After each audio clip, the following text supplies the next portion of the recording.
बिस्मिल्लाहिर्रहमानिर्रहीम, अस्सलाम वालेकुम। टेक्नोक्रेट हुकूमत की इस वक्त हर तरफ बात हो रही है, हर कोई सवाल कर रहा है टेक्नोक्रेट गवर्नमेंट कब आ रही है, किस तरह से आ रही है, कौन कौन इसमें शामिल होगा। तो इसी हवाले से अब इमरान खान साहब ने भी वाज़े तौर पर अपना मौक़िफ़, अपना बयान सबके सामने रख दिया है। यानी ये खबर उन तक भी पहुंची हुई है, उनको भी पता है कि क्या हो रहा है। अब सूरत हाल ये है कि अगर हम अभी ताज़ा खबरों को देखें, काशिफ अब्बासी साहब सीनियर सहाफ़ी हैं, उन्होंने आरिफ मीर भट्टी साहब के प्रोग्राम में ये इंकशाफ किया कि शबर जैदी साहब भी बता रहे हैं कि जनाब टेक्नोक्रेट गवर्नमेंट है और 2-3 दिन पहले मुलाकात हुई है, बैठक हुई है अहम जगह पर, और उसमें जो लोग बुलाए जा रहे हैं यानी इस्टेब्लिशमेंट की तरफ से, उनमें रज़ा बाक़िर साहब हैं, साबिक गवर्नर स्टेट बैंक, और हफीज़ शेख साहब साबिक वज़ीर ख़ज़ाना, और शबर जैदी साहब भी उनमें शामिल हैं। ये सब कुछ हो रहा है। अब असल में ये वजह क्या है, क्यों इस तरह से बातचीत हो रही है, और इमरान खान साहब टेक्नोक्रेट गवर्नमेंट के बारे में क्या कह रहे हैं। यानी टेक्नोक्रेट गवर्नमेंट जो पॉलिटिकल लोग नहीं होंगे, ऐसे लोग जिनकी कोई सियासी अबस्तगियाँ नहीं होंगी और वो फैसले सियासी सोच के साथ नहीं लेंगे, वो सिर्फ मुश्किल फैसले लेने के लिए बुलाए जाएंगे और पीछे जनाब उनको सपोर्ट दी जाएगी कि जी आप बस मुश्किल फैसले करें, मुल्क को डिफ़ॉल्ट से बचा लें, क्योंकि इस वक्त मुल्क डिफ़ॉल्ट की तरफ जा रहा है। अब ताज़ा खबर इमरान खान साहब के मुखालिफिन की तरफ से ये आई है। मुखालिफिन की तरफ से मैं इसलिए कह रहा हूँ कि ये कोई इमरान खान साहब के हामी नहीं है कि जो ये खबरें कह रहे हैं, कोई सागदार साहब कह रहे हैं कोई डिफ़ॉल्ट नहीं करेगा, ये सब सूडो इंटेलेक्चुअल्स यानी अपने आप को बड़ा दानिश्वर समझने वाले जाली दानिश्वर जो हैं वो इस तरह की खबरें फैला रहे हैं। तो ये वो लोग हैं जो इमरान खान के नाकदीन हैं।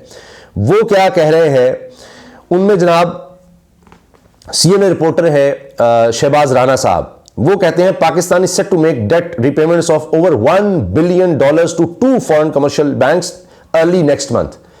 अगले महीने के शुरू में $1 अरब पाकिस्तान ने वापस करने हैं 2 कमर्शियल बैंक्स को, और पहले ही पाकिस्तान बड़ी मुश्किल में है कि किसी तरह से डिफॉल्ट से बचे। डिफॉल्ट का मतलब शहबाज शरीफ साहब को तो नहीं आता, हमारे प्राइम मिनिस्टर को, लेकिन आप सब जानते हैं दिवालिया, कि जब आप कह दें कि जी मेरे पास अब आपको देने के लिए, रकम देने के लिए, कर्ज उतारने के लिए जो कर्ज मांग रहे हैं पैसे नहीं है, तो मुल्क दिवालिया हो जाता है। अब $1 अरब देना है, रिजर्व्स पहले ही $5 अरब से कुछ ज्यादा रह गए हैं, तो ये एक बहुत बड़ा मसला है। मेहताब हैदर साहब बहुत सीनियर सहाफी, वो कह रहे हैं जी आइंदा 3 माह में पाकिस्तान को $8.3 अरब की अदायगी करना है। आइंदा 3 माह में $8.3 अरब की अदायगी है। ये जंग में खबर छप गई है, द न्यूज़ में भी छपी है। मेहताब हैदर साहब सीनियर सहाफ़ी हैं, इकोनॉमी पर लिखते हैं, वो कह रहे हैं आइंदा 3 माह में $8.3 अरब। क्या ये हुकूमत जिस तरह से चल रही है ये वापस कर सकेगी?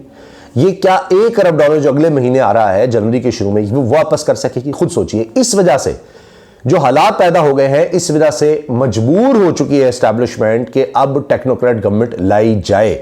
इसी वजह से अब ये हाथ पांव मार रहे हैं। लेकिन मसला क्या है, टेक्नोक्रेट गवर्नमेंट, मौजूदा हुकूमत तो चलो कहेंगे कि जनाब आ जाए, हमें इस गारंटी के साथ कि हमारे जो केसेस हमने माफ करवाए हैं ना वो नहीं खोले जाएंगे, और फिर लंबी आए ताकि इमरान खान को बारी ना मिले। अब सबसे अहम इमरान खान है। इमरान खान इस वक्त अपनी जिंदगी की जो उनकी सबसे ज्यादा पॉपुलैरिटी का जो ग्राफ होगा ना, उससे कहीं ऊपर है, इस वक्त बहुत ज्यादा पॉपुलर है। और आज अगर इलेक्शन हो जाए तो कम अज कम 2/3 अक्सरियत, मैं कम अज कम कह रहा हूं क्योंकि अंदाजे तो इससे कहीं ज्यादा के हैं, खुद दूसरी जमातों के लोग कह रहे हैं 3/4 ले जाएगा। लेकिन अब मसला क्या है, काशिफ वासी साहब ये कहते हैं कि जी यहां फैसले हो रहे हैं कि इमरान खान का रास्ता रोकना है, नाअहली, गिरफ्तारी, दोनों ऑप्शंस डिस्कस हो रहे हैं। पार्टी के हवाले से जरा मसला है कि पार्टी को कैसे बैन किया जाए, वो बहुत मुश्किल काम है।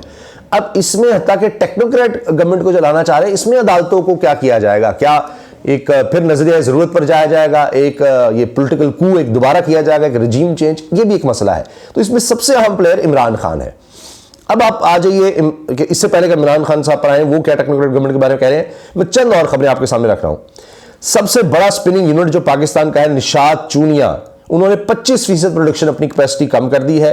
और ये कोई स्मॉल एंड मीडियम इंडस्ट्री नहीं है कि जिनके लिए कोई रकम अरेंज करना कोई मसला हो, जिनके लिए ऑर्डर्स अरेंज करना कोई मसला हो। ये सबसे बड़ा पाकिस्तान का ग्रुप है, सबसे बड़ा, इसके पास ऑर्डर, वो 25% कम कर रहा है। तो आप सोचिए, अगर फर्ज कीजिए उसके पास 1000 में मिसाल के तौर पर मुलाजिम है, तो उनमें से 250 बेरोजगार कम अज कम हो गए, कम अज कम। तो ये कुछ छोटी बात नहीं है, जहां पहली बेरोजगारी और वहां इतनी बड़ी तादाद में लोग निकल जाएं। बाकी इंडस्ट्री का क्या हाल हो रहा होगा जब निशात चुनिया का हाल है। फिर जनाब पावर सेक्टर की रिकवरीज जो है वो मैं आपको बताता हूं कि जो ये कह रहे हैं लाइन लॉसेज कम करने हैं, ये जो सर्कुलर डेट है 4,000 अरब पर पहुंच गया है। पिछली हुकूमत, इमरान खान की हुकूमत, तकरीबन जो रिकवरी थी बिल्स की वो मुख्तलिफ मदों में होते हैं जनाब, लाइन लॉसेज हो गए, चोरी हो गई, फलां हो गया, तो उनकी वो रिकवरी 100% थी बिल्स की रिकवरी, इनकी 83% पर चली गई है, 17% कम हो गई है। ये बड़ा खौफनाक है IMF को मनाने के लिए और मामला दुरुस्त करने के लिए। तो अगर आपकी रिकवरी अच्छी हो तो आप फिर कह सकते हैं अच्छा हम फिर भी सब्सिडी दे देते हैं। इनकी तो रिकवरी ने बेड़ा गर्क किया हुआ है। तो ये जाहिर है कि जब खुद करप्ट लोग आएंगे तो करप्शन बढ़ेगी, चोरी और बढ़ गई इनके आने के बाद। और अब हाल ये है कि अपने लोगों के खिलाफ हो गए हैं। मिफ्ता इस्माइल के हवाले से खबरें चल रही है, सैयद समीर अब्बास साहब कह रहे हैं, सैयद समर अब्बास साहब ये भी एंकर हैं, मुस्लिम लीग नून की मरकजी क़यादत का मिफ्ता इस्माइल के खिलाफ इन ज़बाती कार्रवाई पर गौर। मिफ्ता इस्माइल के हुकूमती मुआशी पॉलिसीज के खिलाफ बयानात ना रुके तो पहले शो कॉज नोटिस जारी किया जाएगा, जिसके बाद पार्टी रुकनीयत मुअत्तल होगी। ज़राए मुस्लिम लीग नून यानी अब वो कह रहे हैं कि बस चुप रहो, कोई बोले ना, ये हकीकतें ना बयान करो। तो मिफ्ता इस्माइल की भी जुबान बंद कर रहे हैं कि वो यहां तक ना जाए। क्योंकि look into the Miftah Ismail, क्या अब मरियम साहबा आपके दिफा में आएंगी जो कहती हैं लुक इनटू दिस? वो तो खुद कह चुकी हैं, पता नहीं क्या पागल सी बातें करता है, क्या है, अंकल डार आएंगे तो ये करेंगे। अंकल डार ने वाकई जो डबोया है ना इस मुल्क की नैया को, सब हमेशा तारीख में याद रखेंगे। पाकिस्तान में इतने बुरे हालात कभी नहीं थे, मैं आपसे अर्ज कर रहा हूं 75 सालों में। अब आ जाइए कि इमरान खान साहब क्या कह रहे हैं, क्योंकि अब तो डॉन भी लिख रहा है कि यहां तो कोई डेमोक्रेसी नहीं है, ये अनडेमोक्रेटिक टेंडेंसीज। डॉन ने पूरा इस पर एडिटोरियल छाप दिया है अब कि जनाब ये क्या है। ये 29 दिसंबर को अब ये छपता है कि जनाब अब ये पॉलिटिकल पार्टीज में जो इस वक्त PDM में है, इनमें ना कोई जमहूरियत है ना कोई इनका डायरेक्शन है। अब ये डॉन ने भी छाप दिया है, वो भी मजबूर हो गया है इनकी कारकर्दगी को देखकर। तो जनाब अब आ जाते हैं इमरान खान साहब, क्योंकि सबसे मेजर पर इमरान खान है। इमरान खान ने कहा है कि ये शोशा छोड़ा जा रहा है ये टेक्नोक्रेट गवर्नमेंट का, और इस वजह से वो कह रहे हैं जी इलेक्शन जल्दी होते नजर नहीं आ रहे, इंतखाबात अभी फिलहाल होते नजर नहीं आ रहे। इसका क्या मतलब है? इसका मतलब यह है कि हो सकता है कि इमरान खान साहब शायद ये कहें कि अच्छा 3 महीने नहीं तो 6 महीने बर्दाश्त किया जा सकता है, लेकिन ये 2-2.5 साल वाला मामला नहीं हो सकता। जो हुकूमत चाहती है या जो पीछे बैठे लोग हैं जिनके बारे में इमरान खान साहब कह रहे हैं कि फैसला असल में उन्होंने करना है इंतखाबात का, तो 2-2.5 साल तो मुश्किल है। ये मुश्किल फैसले करेंगे तो लोग क्या घरों में बैठे रहेंगे? लोग बर्दाश्त कर लेंगे कि अच्छा जी टेक्नोक्रेट गवर्नमेंट है तो हम चुप करके बैठ जाते हैं, क्या करेंगे? तो इसलिए इमरान खान को दीवार से लगाना। अभी तक राना सनाउल्लाह की धमकियां नहीं रुक रही। राना सनाउल्लाह का मैं इतना खौफनाक बयान पढ़ चुका हूं कि मुझे बड़ा दुख भी हुआ, तकलीफ भी हुई और मैं परेशान भी हुआ कि जो कुछ इमरान खान के साथ हुआ है, अगर उसके बाद भी हमारे वज़ीर दाखिला ने इस तरह के बयान देने हैं तो इंसान क्या करे, क्या कहे। बयान उनका सुनिए, जब तक इमरान खान का वजूद है लड़ाई खत्म नहीं हो सकती। जब तक इमरान खान का वजूद है लड़ाई खत्म नहीं हो सकती। अब आप सोचिए ज़रा ये किस तरह के बयानात हैं, ये वज़ीर दाखिला हमारा पाकिस्तान का दे रहा है। तो टेक्नोक्रेट गवर्नमेंट जनाब मौजूदा हुकूमत को तो सूट करती है, इमरान खान समझते हैं कि नहीं, क्योंकि हो ये रहा है कि जितने सर्वेज हैं उनमें इमरान खान बेहद पॉपुलर है। अब जितनी एजेंसियों की रिपोर्ट है उसमें भी नजर आ रहा है इमरान खान। अब टेक्नोक्रेट गवर्नमेंट का ये फायदा होगा PDM को कि जी वो इनके खिलाफ जो भी इन्होंने नैब शफ की तरामीम की कुछ नहीं होगा, बस जी मईशत ठीक करो, ये करो वो करो। इमरान खान कहते हैं जी एक ही एजेंडा है। अभी इंटरनेशनली उनका इंटरव्यू हुआ तो उन्होंने कहा कि जी बड़े बड़े दुनिया में वसाइल वाले मुल्क हैं और अफ्रीका मुल्क की मिसाल दी कि इतने गरीब हैं, तो मैंने जो काम करना है कानून की हुक्मरानी रखनी है मुल्क में, जो सबसे ज़्यादा जोर देना है। इसका मतलब क्या है? करप्शन को नहीं माफ़ करना, करप्ट लोगों को पकड़ना है। तो वो तो आते ही ये काम शुरू कर देंगे, इसका मतलब है वो सूट नहीं करते, इसलिए सारा कुछ हो रहा है। इमरान खान कहते हैं इलेक्शन होते नज़र नहीं आ रहे, टेक्नोक्रेट हुकूमत का शोशा छोड़ा जा रहा है। इन्होंने जनाब जो साफ़ियों से मुलाकात की है और उन्होंने कहा कि इस वक्त टेक्नोक्रेट हुकूमत लाने का शोशा छोड़ा जा रहा है। हुकूमत से ज़्यादा पीछे बैठे लोग, हुकूमत से ज्यादा पीछे बैठे लोगों का इलेक्शन के लिए राजी होना जरूरी है। अब क्या वो राजी होंगे? क्योंकि एक और एक्सपेरिमेंट अगर होगा तो यकीन जानिए कि जो इस वक्त हाल है मुल्क का पॉलिटिकली इससे भी ज्यादा खराब होगा। इकोनॉमी के लिए शायद वो मुश्किल फैसले तो कर लें जो ये हुकूमत नहीं कर रही, लेकिन उसके बाद जिसकी पॉलिटिकल कॉस्ट होगी वो बड़ा मुश्किल हो जाएगा इदारों के लिए, क्योंकि अब सारा मलबा जो है एस्टैब्लिशमेंट भी गिर जाएगा। फिर इमरान खान ने कहा जी इस वक्त एस्टैब्लिशमेंट के साथ कोई राबता नहीं है और अगर आइंदा आम इंतखाबात में कोई पॉलिटिकल इंजीनियरिंग की गई तो नताइज अच्छे नहीं होंगे। मशरक़ी पाकिस्तान में सबसे बड़ी जमात का मैंडेट तस्लीम नहीं किया गया था, तो वो इससे आगाह कर रहे हैं, तंबीह कर रहे हैं, बता रहे हैं कि ये मामला हुआ था तो पाकिस्तान दो लख्त हो गया था। तो खुदारा इस पर सोचिए। इंतखाबात के हवाले से बात करते कहा कि अभी मुझे इलेक्शन होते नजर नहीं आ रहे। पीडीएम को तनकीद का निशाना बनाते हुए इमरान खान ने कहा कि पीडीएम सिर्फ ड्राइंग रूम की जमात बनकर रहेगी, वही बंद कमरों में फैसले और कुछ भी नहीं। जनरल टायर कमर जावेद बाजवा पर तनकीद करते हुए उनका कहना था कि उन्होंने इस मुल्क पर बड़ा जुल्म किया और हम दिवालिया होने के करीब खड़े हैं।